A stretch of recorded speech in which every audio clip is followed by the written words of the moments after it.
Moving to the next question हमारा structure geology से related है।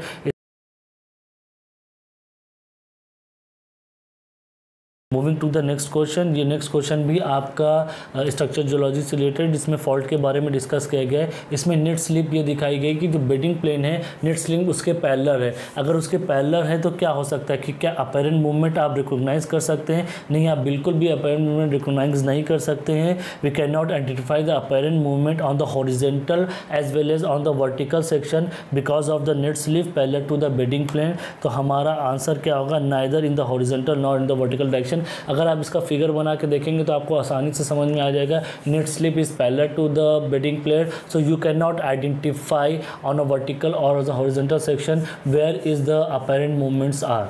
Moving to the next question, 7वां question हमारा ये भी फिजिक्स का ही आपका 12th का है, जिसमें आपको अल्ट्रा जो हमारे गामा रेज ये होती हैं उनका जो वेवलेंथ होता है वो कैसे इंक्रीज़ करता है। मैंने यहाँ पे डायग्राम आपको दिया गया है। आपका रेडियो वेव्स हो गया, माइक्रोवेव्स हो गया, या इंफ्रारेड वेव हो गया, अल्ट्रा वायलेट हो गया। यहाँ पे हमारी विजिबल रेज होती है जो हमारी आंखों को देखती है, जिसको विब्ग्योर भी बोला जाता है। एक्सरे हो गया, गामा रे हो गया। यहाँ पे आप देख रहे हैं कि ये डायरेक्शंस जो हैं ये वेवलेंथ की इंक्रीजिंग डायरेक्शन, इसका मतलब सबसे ज़्यादा वेवलेंथ रेडियो वेव की है। तो क्वेश्चन हम पढ़ लेते हैं क्या है। The current sequence of the given electromagnetic radiations in order of the increasing wavelength, मतलब हमको बढ़ते हुए वेवलेंथ के इंक्रीजिंग वेवलेंथ के में करना है। तो what is the maximum is the radio wave. तो रेडियो वेव सबसे ज़्यादा यही मिल रही, तो आंसर हमारा बी होना चाहिए। देख लेते हैं आंसर इसका क्या है। इसका आंसर बी है। और इसको मैंने याद करने का थोड़ा सा फॉर्मूला लिखा है, यहाँ पे आप देख सकते हैं। ये मैंने यहाँ पे न्यूमोनिक बनाने की कोशिश की, अगर आपको अच्छा लगे तो इसको आप यूज़ कर सकते हैं। ये RMI very unusual X-ray game, मतलब क्या है? Real man invented very unusual X-ray gun. Real man का मतलब यहाँ पे क्या? रेडियो वेव हो गया, ये माइक्रोवेव हो गया, ये आपका इंफ्रारेड वेव हो गया, फिर ये आपका अल्ट्रा वायलेट हो गया, ये एक्सरे हो गया, ये गामा रे हो गया। ये मैंने थोड़ा सा अटेम्प्ट किया है कि आपको याद करने में आसानी हो। अगर आपके पास इससे अच्छा बेहतर न्यूमोनिक है तो मुझे ज़रूर कमेंट सेक्शन में लिखिए। Moving to the next question. अब नेक्स्ट क्वेश्चन क्या है कि choose the correct combination of foraminiferal test and types of coiling. यहाँ पे कॉइलिंग के बारे में आप समझिए कि कौन सी कॉइलिंग को क्या कहते हैं, तो उसके हिसाब से हम टाइप ऑफ टेस्ट कर सकते हैं। यहाँ पे टेस्ट 1 किया गया, टेस्ट 2 किया गया, टेस्ट 3 किया गया। अब यहाँ पे हमको जो कॉइलिंग का क्या नाम है वो हमें देखना है, तो एक एक करके हम देखते हैं कॉइलिंग का नाम क्या है। ये पहली वाली कॉइलिंग जो होती है इसको हम मिल्यूलाइट बोलते हैं, ये समझ लीजिए। ये आपका प्लेनिफेरल, आपको एकदम सेफ एकदम साफ साफ दिख रहा है कि ये प्लेनिफेरल है। और ये आपका ट्रोको स्पायरल है। इसका आप सेक्शन काट के देखेंगे तो कुछ इस तरीके से दिखेगा। इसका मतलब हमारा जो आपका दूसरा है प्लेन स्पायरल है, तो आप देख रहे हैं कि वो ए में भी है और बी में भी है, जबकि ये आपका मिल्यूलॉइडा ये आपका मिल्यूलाइन के ही ग्रुप का माना जाता है। तो आंसर आपका बी हो जाएगा। तो ये देखिए आपका आंसर बी है। इस क्वेश्चन को करने के लिए आपका फिगर आपके दिमाग में होना चाहिए कि आपका फोरामिनिफेरा का जो स्ट्रक्चर है वो किस तरीके से होता है। उसमें मेरे पास कोई टिप्स एंड ट्रिक्स नहीं है। अगर मुझको मिल जाती तो मैं आपसे ज़रूर शेयर करूंगा। तब तक के लिए आपको इसको थोड़ा सा पढ़ना पड़ेगा और याद करना पड़ेगा। Moving to the next question, ये हमारा मिनरोलॉजी से रिलेटेड क्वेश्चन है। बहुत ही अच्छा क्वेश्चन है। मैंने आपको पहले ही बताया था इसको करने का तरीका क्या होता है। ये हमारा फार्मूला P+F = C+2 का या C+2 या C+1 डिपेंडिंग अपॉन हमारा प्रेशर कांस्टेंट है कि नहीं है। बट जब हम फेज़ की बात करते हैं, मिनरल फेज़ या फिर ये हमारा जो सॉलिड सोल्यूशन होता है, तो इसमें P हमेशा कांस्टेंट ही रहता है ऑलमोस्ट। तो P+F = C+1 का फॉर्मूला बन जाता है। यहाँ पे इन्होंने पूछा है कि ये डिग्री ऑफ फ्रीडम क्या होगी, W पे क्या होगी, Y पे क्या होगी, X पे क्या होगी, Z पे क्या होगी। चलिए हम अटेम्प्ट करते हैं और उसको निकालने की कोशिश करते हैं। तो यहाँ पे आप देख सकते हैं कि यहाँ पे हमको W पे निकालना है। ये हमारा X है, ये हमारा Y है और ये हमारा Z है। तो पहले हम W पे निकालने की कोशिश करते हैं। तो W पे जब आप निकालेंगे तो हमारा फॉर्मूला क्या होगा, P+F = C+1। C+1 क्यों होगा? जनरली फार्मूला जो होता है आपका P+F = C+2 होता है। ये 2 जो आता है प्रेशर और टेम्परेचर दोनों के लिए आता है, बट यहाँ पे प्रेशर कांस्टेंट है। आप देख सकते हैं यहाँ पे ये आपका आइसोबेरिक बाइनरी लिक्विडस है, तो प्रेशर आपका P जो है आपका कांस्टेंट हो गया। तो यहाँ पे 2 की जगह पे 1 होगा, इसलिए मैंने यहाँ पे 1 लिखा है। P आपका फेज़ है, F आपका डिग्री ऑफ फ्रीडम है और C आपका कंपोनेंट है। और इस केस में कंपोनेंट आपका हमेशा 2 है, तो P+F = आपका हमेशा यहाँ पे 3 हो गया। तो हमको अगर फेस पता हो तो हम डिग्री ऑफ फ्रीडम निकाल सकते हैं। तो अगर हम W की बात करें तो W पे यहाँ पे हमारा सिर्फ लिक्विडस है, तो यहाँ पे फेस ओनली 1 है। तो अगर फेस 1 है तो डिग्री ऑफ फ्रीडम कितना हो गया, 2 हो गया हमारा। अगर हम X की बात करते हैं तो यहाँ पे X की देखिए, यहाँ पे हमारा क्या कहते हैं, आप देखेंगे यहाँ पे कितने फेजेस हैं, यहाँ पे A और लिक्विड 2 फेज है, तो यहाँ पे P हमारा 2 हो गया। तो इस हिसाब से X में डिग्री ऑफ फ्रीडम कितना हो जाएगा, अगर यहाँ पे 2 रखते हैं तो F इज इक्वल टू हमारा यहाँ पे 1 हो जाएगा। तो आप देख सकते हैं कि W में ये आपका 2 आ गया है और यहाँ पे X की वैल्यू भी आपको 1 1 मिल गई है। अब हम बात करते हैं यहाँ पे Y पे आप Y से पहले चलिए हम Z पे देख लेते हैं। तो Z पे क्या कंडीशन है, Z पे आप देखिए यहाँ पे भी फेस 2 है, आपका 2 कंपोनेंट है C और F, तो यहाँ पे भी फेस आपका 2 है।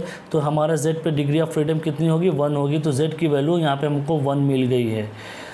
तो ये देख लें, तो ये आंसर हमारा होगा। यहाँ पे Y पे देखेंगे तो Y पे भी यहाँ पे, अच्छा इधर बात करें यहाँ पे आपका Y पे भी फेस आपका 2 ही है, Y के लिए भी फेस 2 है। तो अगर फेस 2 है तो डिग्री ऑफ फ्रीडम 1 होगा। तो ये आपका आंसर A हो गया।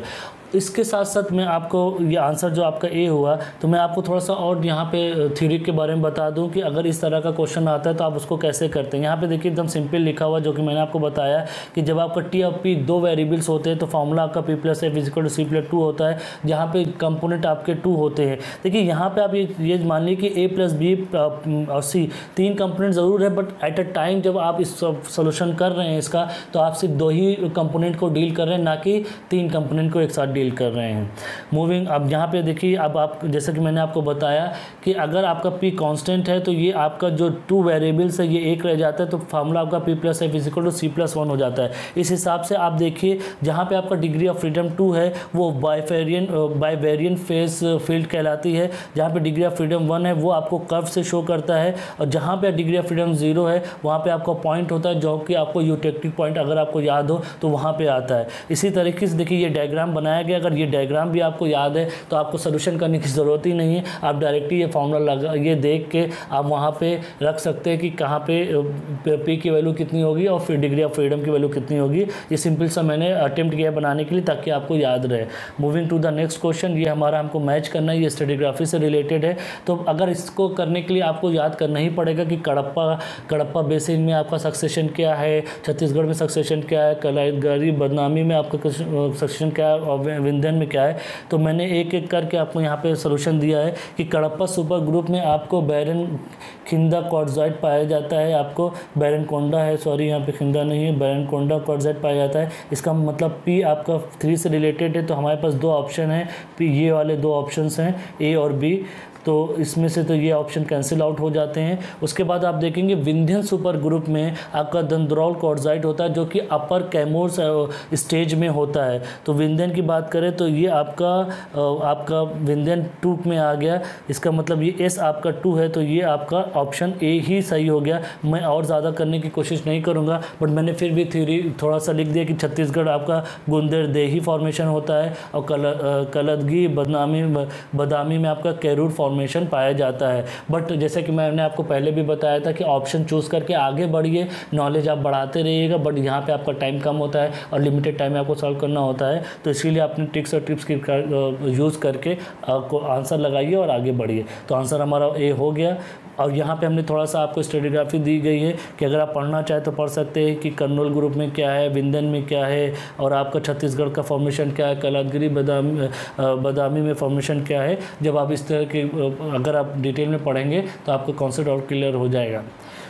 चलिए, अब ये आपका मेटामॉर्फिक पेट्रोलॉजी से क्वेश्चन आया, जिसमें कि ये बनाया गया कि क्वार्ट्ज प्लस मॉस्कोफाइट जब बनता है तो एक एलिमेंट, एक आपका मिनरल X मिलता है, उसके साथ सिलिमिनाइट और वाटर मिलता है, तो ये X क्या होगा। इसका फॉर्मूला बहुत सिंपल सा है कि जब आप क्वार्ट्ज प्लस मॉस्कोफाइट बनता है तो उसमें K जो कि ऑर्थोक्लेस कहलाता है, सिलिमिनाइट प्लस H2O जो कि वाटर है वो बनाता है। तो इसका मतलब हमारा आंसर C होगा। ये सिंपल सा था, अगर आपको रिएक्शन से आते तो आप आराम से कर सकते हैं। Moving to the next question, ये भी पेट्रोलॉजी से रिलेटेड है, स्टेटमेंट जो कि मेटामॉर्फिक पेट्रोलॉजी है, इसमें हमें बताना है कि फेसिस क्या होगी, जो कि टालकेनाइट है। अब आप समझिए कि टालकेनाइट आपका पैलेलिटिक रॉक होती है, तो इसमें हमें पहला ऑप्शन तो हमारा पैलेलिटिक रॉक से ही रिलेटेड है यहाँ पे, क्योंकि एक मोर और लेस क्ले टाल्क जो है क्ले मटेरियल टाइप में जाता है। तो अगर आप इसको नहीं भी जानते हैं तो आप इक्लोजाइट फेसिस डायरेक्टली मार सकते हैं आपके ऑप्शन के हिसाब से। यहाँ पे फेसिस है, इसके साथ ये ग्राफ बनाया गया है, तो इसमें ये पता चलता है कि ये यहाँ पे आप देखेंगे कि metamorphic facies diagram explaining the stability of the talc kyanite mineral assemblage in pelitic rock. Talc is a clay mineral, talc जैसे कि मैंने बताया talc is a clay mineral composed of hydrated magnesium silicate with the chemical formula Mg2SiO4O10OH2। तो यहाँ पे ये जो आपका पैलेटिक रॉक है तो ये एक्लोजाइट फेसिस में चला जाता है, तो हमारा आंसर सी रहेगा। तो ये इस तरीके से आप आंसर मार सकते हैं। Moving to the next question, यहाँ पे हमको मैग्मा के बारे में बात की गई है कि थियोलिटिक और कैल एल्कली मैग्मा में क्या होता है। अगर आप इसका एक्सप्लेनेशन देखेंगे तो ये आपका जो थियोलिटिक मैग्मा होता है ये भी आपका सब एल्कलाइन होता है, और आपका काल्क एल्कलाइन मैग्मा भी आप सब एल्कलाइन मैग्मा होता है।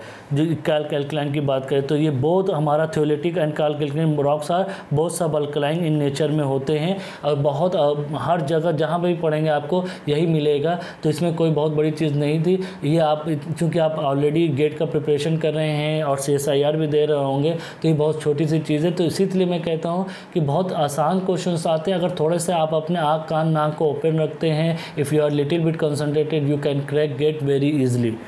तो ऑप्शन हमारा डी हो गया।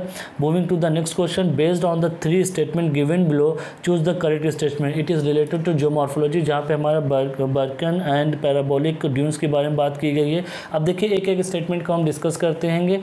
बर्चन्स are crystal shape dunes that close in the downward direction, मतलब कि जो जब ये ड्यून्स बन रहे हैं तो वो क्लोज हो रहे हैं डाउनवर्ड डायरेक्शन में। It is not possible. आप देख रहे हैं कि यहाँ पे ये हमारी विंड डायरेक्शंस हैं, और यहाँ पे हमारा ये बर्चन ड्यून्स मूवमेंट है। इसके हॉर्न्स को आप देख रहे हैं, ये अगर हॉर्न्स है इसका मतलब ये क्लोज नहीं हो रहे हैं, विंड डाउनविंड डायरेक्शन में क्लोज नहीं हो रहे हैं। जबकि आप पैराबोला देख रहे हैं तो ये पैराबोला का हॉर्न्स है और ये विंड डायरेक्शन है, तो विंड अगर ऐसे जा रही तो ये आपका यहाँ पे क्लोज हो रहा है। तो ये स्टेटमेंट तो आपका यहाँ पे गलत हो गया।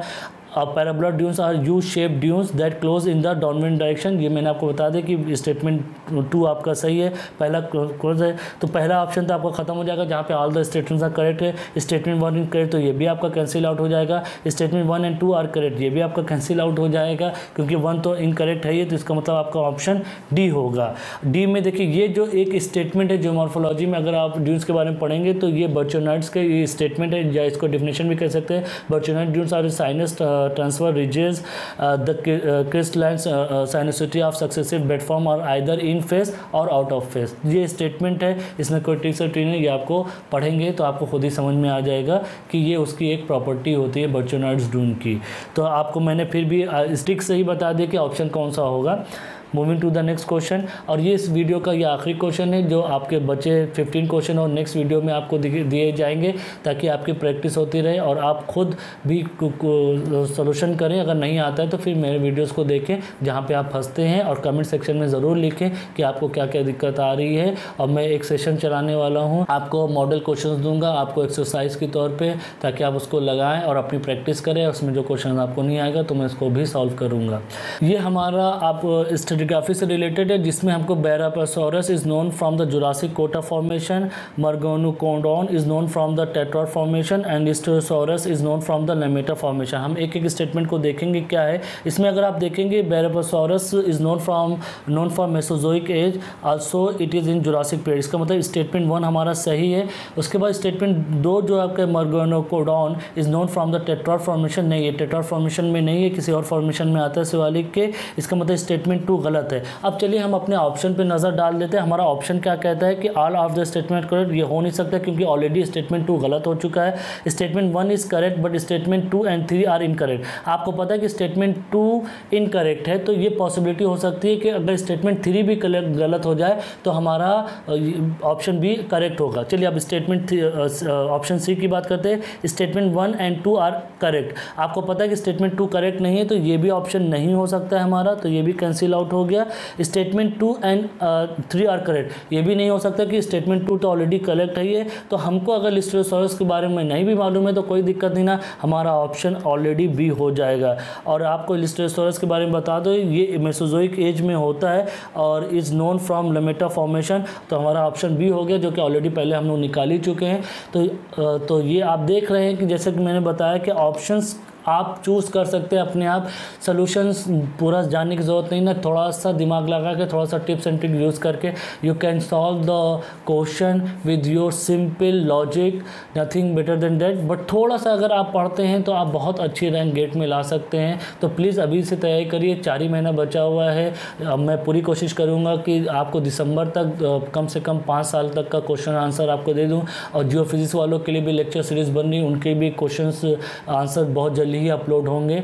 तो इस वीडियो में आपको कुछ भी अच्छा लगा होगा तो आप ज़रूर इसको अपने दोस्तों से शेयर कीजिए। आप तो प्लीज़ इसको लाइक कर ही सकते हैं और मेरे चैनल को ज़रूर सब्सक्राइब करिए। ऐसे बहुत से वीडियोस आने वाले हैं जो आपको यूज़फुल होंगे। तो अभी तक के लिए इतना ही, थैंक यू।